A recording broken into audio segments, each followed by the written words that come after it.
так, блядь, туда голосовать. Надо вот так, чтобы было видно. Ноги вытереть от него! Ноги! Ноги! Нет, надежнее впугала. Путин!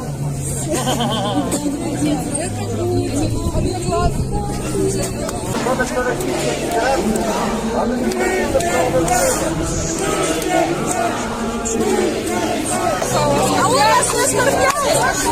Он еще больше нас оскорбляет.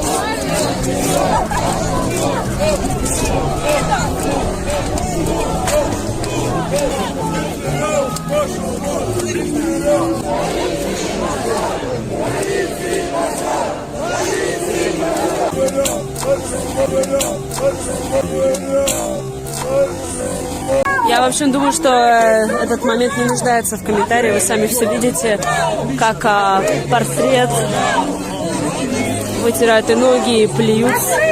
И принесли Конституцию о защите прав конкуренции, федеральный закон, и кровавую тряпку. Заявление. Так, сейчас.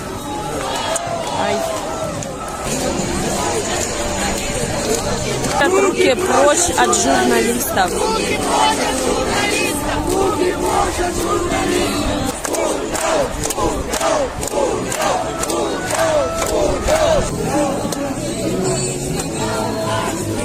Путин, выпей чаю, Хабаровск угощает.